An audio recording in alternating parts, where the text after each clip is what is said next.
एक serious discussion जो मुझे लगता है हम सबको बहैसियत पाकिस्तान के शहरी होने के नाते हमें ये देखना चाहिए कौन सी चीज़ें हमारे लिए अहम है और पाकिस्तान के लिए मुस्बत और उसकी मैशियत में अहम किरदार अदा कर सकती हैं, लेकिन हम उसको मजाक की सूरत में लेते हैं। आज हम बात करेंगे टैक्स के हवाले से, फाइलर के हवाले से, नॉन फाइलर के हवाले से, जिसको हमने मीम की शक्ल दे दी हुई है। ये कितना फ़ायदेमंद है और हमारे लिए कितना अहम रोल रखते हैं और हमारे मुल्क की मैशियत में कितना अहम किरदार अदा कर सकते हैं। हमें ज्वाइन किया जनाब Rana Munir Hussain, advocate supreme court, patron Pakistan tax bar association. उनके साथ हमें ज्वाइन किया उस्मान यूसुफ बड़ाइच ने, जो एडवोकेट हैं, high court, vice president association of international lawyers, global Lahore chamber. बहुत बहुत शुक्रिया आप दोनों का प्रोग्राम में आने के लिए। Firstly thank you so much. Sir, आपसे जानना चाहती हूँ सबसे पहले मैं, अभी हम देखते हैं हम 1 अक्टूबर में आ गया, 30 सितंबर जो है टैक्स की लास्ट डेट थी। जिन लोगों ने टैक्स जो है पे नहीं किया है उनको क्या कॉन्सिक्वेंसेस जो है मज़ीद देखने पड़ सकते हैं? सबसे पहले आपकी जो बात आपने की कि जो लास्ट डेट थी वो 30 सितंबर थी। एक तो सबके लिए एक न्यूज़ ये है कि रात को एफबीआर ने इस डेट को एक्सटेंड करके 15 अक्टूबर लास्ट डेट कर दी। ओके, ये हो गया, 15 दिन मिल गए हैं। तो अब ये 15 दिन के बाद अगर कोई रिटर्न अपनी फाइल नहीं करता तो अब 3 कैटेगरीज उन्होंने बना दी है एफबीआर ने। एक कैटेगरी वो है जो फाइलर है, जिसने अपनी रिटर्न फाइल कर दी वो फाइलर कहलाएगा, और जिसने 15 अक्टूबर के बाद अगर डेट एक्सटेंड नहीं होती तो वो रिटर्न फाइल करेगा तो फिर वो लेट फाइलर हो जाएगा। अच्छा, और अगर वो बिल्कुल फाइल नहीं करेगा तो फिर वो नॉन फाइलर हो जाएगा। तो 3 कैटेगरीज हैं अब, एक फाइलर है, एक लेट फाइलर है, एक नॉन फाइलर है। फाइलर का जो रेट्स ऑफ टैक्स है वो कुछ और हैं, लेट फाइलर के और हैं, नॉन फाइलर के और हैं। नॉन फाइलर तो अब ऑलमोस्ट कुछ चीज़ खरीद ही नहीं सकता। जो लेट फाइलर है उसने जो टैक्स के रेट हैं, डिडक्शंस के रेट हैं, उसने उसका डबल पे करना है। जब वो प्रॉपर्टी बाय करता है, कोई गाड़ी बाय करता है, या उसको कहीं से प्रॉफिट मिलता है, या उसकी टैक्स की और डिडक्शंस हो रही हैं, तो वो डबल उसकी डिडक्शन हो जाएंगी। फाइलर को ये फ़ायदा है कि उसका जो रेट है, प्रेस्क्राइब रेट है, सिर्फ उसने वही टैक्स पे करना है, टैक्स अदा करना है। लेकिन हमें शायद लगता है कि हमसे ज़्यादा पैसे वसूल किए जा रहे हैं। आम लेमैन को ये शायद समझ आती है।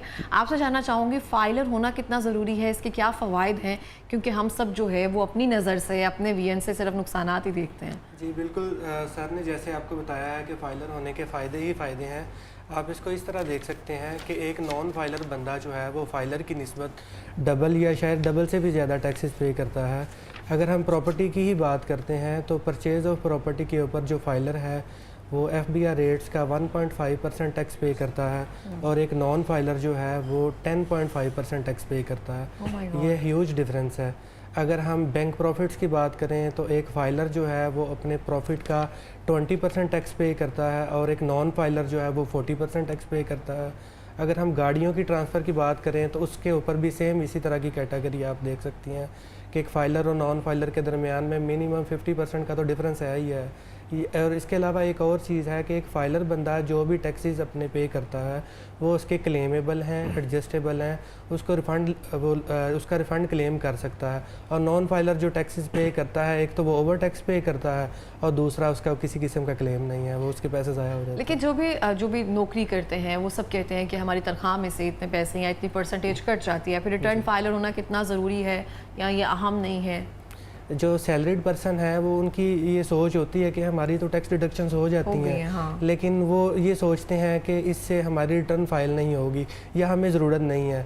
लेकिन ये वो बिल्कुल रॉन्ग है इस सेंस में कि एक रिटर्न फाइल करना बेसिकली टैक्स डिडक्शंस को ही देखना नहीं होता, बल्कि हमने इसमें ये देखना होता है कि एक बंदे ने क्या अर्न किया और क्या एक्सपेंसेस किए और क्या उसके पास उसकी वेल्थ के अंदर चेंजेस आई हैं, कि उसके पास पहले क्या एसेट्स थे और अब उसने इनकम की और उसमें से उसने पर्सनल एक्सपेंसेस किए, जो बचा है उसको उसने कहाँ पे जो यूटिलाइज़ किया। ये सारी चीज़ें की डिक्लेरेशन जो है ये बहुत ज़्यादा ज़रूरी है।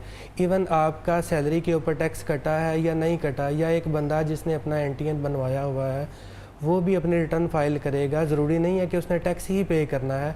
वो बंदा जो है वो अपनी एसेट्स की डिक्लेरेशन जो है वो उसको फाइलर कहा जाता है, और बहुत ज़्यादा ज़रूरी है। सही हो गया। सर, आपसे जानना चाहती हूँ जो नॉन फाइलर्स हैं उनको कोई जुर्माना, कोई सज़ा हो सकती है अगर कोई परचेज़ जो इस तरह से कर रहे हैं इलीगल सूरत में, तो उनको कुछ ऐसी चीज़ का सामना करना पड़ सकता है?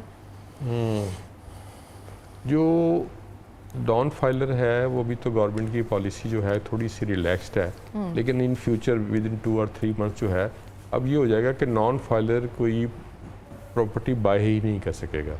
मूवेबल प्रॉपर्टी, इमूवेबल प्रॉपर्टी, मसलन गाड़ी वाड़ी, वो उसको इजाज़त नहीं होगी। तो उसको जुर्माना ये है कि अगर वो लायबल टू फाइल रिटर्न है, उसके लिए ज़रूरी था कि वो विद इन टाइम अपनी रिटर्न फाइल करे, और रिटर्न नहीं फाइल करता तो उसको फ़ाइन ये है कि उसको 1000 रुपया पर डे मिनिमम जो है उसने पेनल्टी पे करनी है। एक दूसरी बात ये है कि जब जो टैक्स लगेगा उसको टैक्स भी जो है उसको डिफ़ॉल्ट सरचार्ज देना पड़ेगा, वो अलग से है। तो इसलिए ये कहना कि जी मैं रिटर्न नहीं फाइल करूँगा और मुझे कोई पूछेगा नहीं, अब मुमकिन नहीं रहा। इस वजह से कि अब जितना भी रिकॉर्ड है वो सारे का सारा FBR के पास मौजूद है।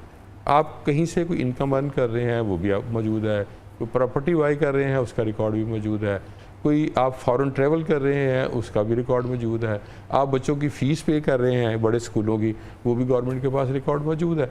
तो इसलिए बजाय इसके कि नोटिस आए और आपसे पूछा जाए कि जी ये आपने ऐसा क्यों किया, ऐसा जो है आपने इतना जो एक्सपेंस किया वो कहाँ से इन्वेस्टमेंट की, उसका सोर्स क्या था, तो बेहतर यही है कि खुद गवर्नमेंट को बता दिया जाए कि मैंने ये प्रॉपर्टी बाई की है और बता दिया जाए, उसके सोर्स से बता दिया जाए स्कूल ने। तो सर अगर जैसे आप कह रहे हैं FBR के पास सारा रिकॉर्ड जो है मौजूद है, अगर FBR की जानिब से टैक्स दहिंदा को कोई नोटिस आ जाए तो उस सूरत में क्या करना चाहिए?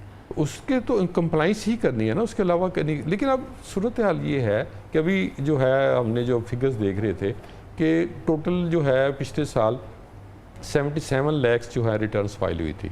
अच्छा। और अभी तक जो नंबर्स नॉट गुड नंबर, अभी जो है अभी तक तकरीबन 41 लाख रिटर्न जो है 30 सितंबर तक फाइल हुई हैं। एक तो वो 77 जो लाख रिटर्न फाइल हुई मैं समझता हूँ वो कम है। ये कोई 1.25 करोड़ 1 करोड़ 25 लाख के करीब जो है हमारे वो टैक्स पेयर होने चाहिए मिनिमम, और उसके लिए जो है वो FBR के पास सारा डाटा मौजूद है, लेकिन अब उसको डाटा को जो कि यूटिलाइज प्रॉपर्ली नहीं किया जा रहा, इस वजह से जो नंबर ऑफ टैक्स पेयर्स हैं उसकी तादाद नहीं बढ़ रही है। तो अब एक इसमें से एक अहम सवाल है कि लोग क्यों रिटर्न नहीं फाइल करना चाहते, लोग क्यों टैक्स पेयर नहीं करना चाहते, अपनी रिटर्न विद इन टाइम क्यों फाइल नहीं करते। उसकी सबसे बड़ी वजह ये है कि टैक्स के रेट्स इतने ज़्यादा हैं। मसलन अगर आप प्रॉपर्टी इनकम है, आपकी प्रॉपर्टी इनकम में 35% अगर कमर्शियल प्रॉपर्टी है तो ऑलमोस्ट 35% आपको इनकम टैक्स लगता है, 20% उसमें प्रॉपर्टी टैक्स लग जाता है। अभी नया टैक्स लगा है 16% पंजाब गवर्नमेंट लगाया सेल टैक्स ऑन सर्विसेज लग जाता है। अगर आपकी इनकम 1 करोड़ से ज़्यादा है तो 10% उसके ऊपर सरचार्ज लग जाता है। यानी ये सारे टैक्सेस मिला के, इसी वजह से रियल एस्टेट का जो काम था उन्होंने थोड़े टाइम के लिए रोका, फिर उसके बाद उसमें अमेंडमेंट्स जो की गई उसके बाद ज़रा बेहतरी आई। अब 67% जो टैक्सेस हैं तो जो मालिक है जिसकी अरबों रुपए की प्रॉपर्टी है उसको मिल रहा है 33%। तो 67% उसमें से गवर्नमेंट टैक्स में लेके जा रही है, तो लोग कंसीलमेंट तो करेंगे। जब इतने रेट्स हाई हो जाएंगे तो लोग कहेंगे कि इसमें से अच्छा। अब अगली बात यह है कि दूसरे मुल्कों में जो लोग टैक्स पे करते हैं उनको कोई खौफ नहीं होता कि जब वो बूढ़े हो जाएंगे, उस एज में चले जाएंगे जहां उनकी अर्निंग नहीं होगी, तो वो गवर्नमेंट उनको जो है वो सपोर्ट करती है। हमें पता है यहाँ कुछ मिलना ही नहीं, यहाँ जो कि मिलना ही नहीं है। और हम लोग कहते हैं जब मैं बूढ़ा हो जाऊँगा, मेरी कोई अर्निंग नहीं होगी, तो मेरे पास सेविंग होनी चाहिए। अब मैंने जैसे मिसाल दी 33%, तो उसके एक्सपेंसेस मीट भी नहीं होते।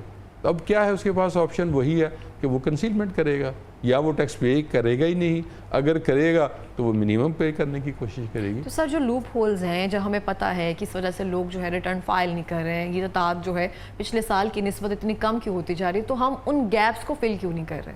नहीं, जो पिछले सालों से रिटर्न फाइलर कम नहीं हो रहे, बढ़ रहे हैं। 44 लाख जैसे अभी आपने कहा, नहीं अभी जो रिटर्न फाइल रिटर्न फाइल कभी की बाकी लोग करेंगे, लेकिन ये जो रिटर्न फाइल कर रहे हैं ना इसमें ज़्यादातर तो आप लोग हैं, सैलरीड क्लास है। तो मैं समझता हूँ कि पाकिस्तान में मल्टीनेशनल कंपनीज और सैलरीड क्लास सिर्फ ये लोग सही टैक्स अदा करते हैं, बाकी सब ऑलमोस्ट सब लोग कंसीलमेंट करते हैं। उसकी वजह मैंने आपको बता दी कि उसकी वजह जो है वो ये है। तो वो ये जो रिटर्न अब तक जो फाइल हुई हैं उसकी मोस्टली वो लोग हैं जो सैलरीड क्लास है, और मोस्टली वो लोग हैं जिन्होंने नील की रिटर्न फाइल की हुई है, जिनका बिजनेस सिर्फ उन्होंने फाइलर बनने के लिए रिटर्न फाइल किया। एग्जैक्टली, मेनली यही किया। अच्छा, अब रिटर्न्स फाइल क्यों नहीं हुई, ये एक रियलिटी है कि पाकिस्तान में ये फ्लड आया है, सिर्फ पंजाब के 22 अजला ऐसे हैं जिस पे फ्लड आया है। लोगों के पास, हम तो चूँकि प्रैक्टिकल लोग हैं, लोगों के पास टैक्स जमा कराने के लिए पैसे ही नहीं है, तो वो अब 15 दिन बढ़ाए हैं, 15 दिन से में भी पैसे नहीं आएंगे। और गवर्नमेंट का जो शॉर्टफॉल है वो है 1 अरब 35 अरब रुपए का, जो अब 30 सितंबर तक आना था। तो जो है वो 1 खरब 35 अरब रुपए 15 दिन में क्या आ जाएंगे? नहीं आएंगे। उसके लिए गवर्नमेंट को उसको मज़ीद रिलैक्स करना पड़ेगा। लोगों को जब कोई इनकम जनरेट होनी शुरू हो जाएगी तो लोग टैक्स पे करेंगे। इसमें गवर्नमेंट का फ़ायदा है। तारीख बढ़ाने से गवर्नमेंट का नुकसान नहीं है, सिर्फ नुकसान इतना है कि जो 15 दिन पहले टैक्स आना था अब 15 दिन बाद आ जाएगा। सही हो गया। सर मैं आपसे जानना चाहती हूँ, जब टैक्स कभी डिडक्ट जो है वो ज़्यादा हो जाए तो क्या वो दोबारा से रिफ़ंड हो सकता है? क्योंकि हम तो ऐसी कोई उम्मीद नहीं रखते। जी बिल्कुल रिफ़ंड हो जाता है। उसका एक प्रॉपर प्रोसीजर होता है कि टैक्स पेयर जो है अपने IR, IS, FBR अकाउंट के ऊपर एक ऑनलाइन एप्लीकेशन फ़ाइल करता है अपने RTO को, और RTO उसकी असेसमेंट करता है। असेसमेंट के बाद अगर उनको लगता है कि इनका रिफ़ंड जेन्युइन है तो वो उनको जो है वो क्रॉस चेक की सूरत में उनको पैसे रिटर्न कर देते हैं, रिटर्न आ जाता है एक तरह से। लेकिन उसके लिए कम से कम 100 चक्कर लगाने पड़ते हैं। ये मेनली जो पहले वाली बात है ना, जो लास्ट वाली, वो पहले हमने करनी चाहिए थी। तो वैसे ही समझ आता। सर मैं आपसे जानना चाहती हूँ, हम लोगों को सिर्फ सेल्स टैक्स के बारे में पता है, जो लोग रेस्टोरेंट्स पे खाना खाने जाते हैं या जो शॉपिंग का बिल वगैरह पे करते हैं, कुछ टैक्सेस हैं जो हमें नहीं पता। एडवांस टैक्स जो है वो क्या होता है, विद गेन टैक्स क्या होता है, कैपिटल गेन टैक्स क्या होता है, इसके बारे में अगर आप ऑडियंस को बताएं। अच्छा, ये जो आप खाना खाते हैं रेस्टोरेंट्स में, ये जो आप बाई करते हैं, ज्वेलरी बाई करते हैं, इस पे ऊपर टैक्स है, उस टैक्स को हम कहते हैं इनडायरेक्ट टैक्स। इनडायरेक्ट इसलिए कहते हैं कि जो बंदा टैक्स जमा करवा रहा है एक्चुअली वो टैक्स उसका नहीं है, वो टैक्स कंज्यूमर का है। वो टैक्स आप पे कर रही हैं। रेस्टोरेंट में खाना खाया, उसके ऊपर आपने 5% या 16% टैक्स दिया, तो वो आपने दिया है, उस रेस्टोरेंट वाले ने नहीं दिया। इसीलिए जो आपने कोई क्लोज बाय किए हैं उसके ऊपर कोई टैक्स है वो भी आपने दिया है, वो उस दुकानदार ने या उस फैक्ट्री वाले ने पे नहीं किया। तो ये वो टैक्सेस हैं। ये विद होल्डिंग टैक्सेस ये हैं, वो इनकम टैक्स से मुतल्लिक़ हैं ज़्यादा। इनकम टैक्स में जब आपकी इनकम हो रही होती है तो गवर्नमेंट ये चाह रही होती है कि टैक्स पहले से ही गवर्नमेंट को चला जाए। जैसे ही आपको कोई सैलरी मिले या आपको कोई कॉन्ट्रैक्ट के अगेंस्ट पेमेंट मिले, उसी टैक्स काट के गवर्नमेंट को मिल जाए, उसको हम कहते हैं विद होल्डिंग टैक्स कहते हैं। पाकिस्तान में 36 के करीब जो है वो विद होल्डिंग टैक्सेस है। यानी 95% जो गवर्नमेंट को टैक्स मिल रहा है वो विद होल्डिंग टैक्सेस की सूरत में ही मिल रहा है। और अब कैपिटल गेन की आपने बात की, कैपिटल गेन ये है कि अगर आप किसी कैपिटल एसेट को सेल करते हैं, अच्छा, मसलन इमूवेबल प्रॉपर्टी जो है उसको भी सेल करते हैं, वो आपका उसमें भी गेन होगा। अगर आप गाड़ी को सेल करते हैं तो वो भी गेन होगा। लेकिन जो इमूवेबल प्रॉपर्टी को सेल करने के लिए जो गेन है उसको टैक्स के लॉ मुख्तलिफ हैं, और जो आपकी मूवेबल प्रॉपर्टी है उसके ऊपर जो गेन होगा उसके लिए टैक्सेस कुछ और है। पुराना लॉ ये था कि अगर कोई प्रॉपर्टी आप 6 साल आपके पास रहती है और उसमें आपको कोई गेन होता है तो उस पर कोई टैक्स नहीं है। सही हो। इससे कम अगर अरसे में बेचते हैं तो फिर टैक्स है। ठीक है सर, लास्टली मेरा सवाल आपसे, सेक्शन 7E क्या है? हाँ, ये बड़ा इंपॉर्टेंट क्वेश्चन। ये जो अभी आपने इससे पहले बात की थी कि रियल स्टेट की प्राइसेस जो हैं वो डाउन क्यों हो रही हैं, वो one of the reason is 7E। Okay. हाँ जी, 7E जो है वो गवर्नमेंट कहती है कि आपने उस प्रॉपर्टी को वैल्यू करना है, और उस प्रॉपर्टी को वैल्यू किस तरह करना है जो कि मौजूदा FBR रेट है, जो ख़रीद की थी वो नहीं, मौजूदा FBR रेट उसको कैलकुलेट करें, उसकी वैल्यू आ जाएगी। उस वैल्यू का जो जब आप नेट कैलकुलेट करेंगे तो उसके ऊपर 1% आपने टैक्स पे करना है।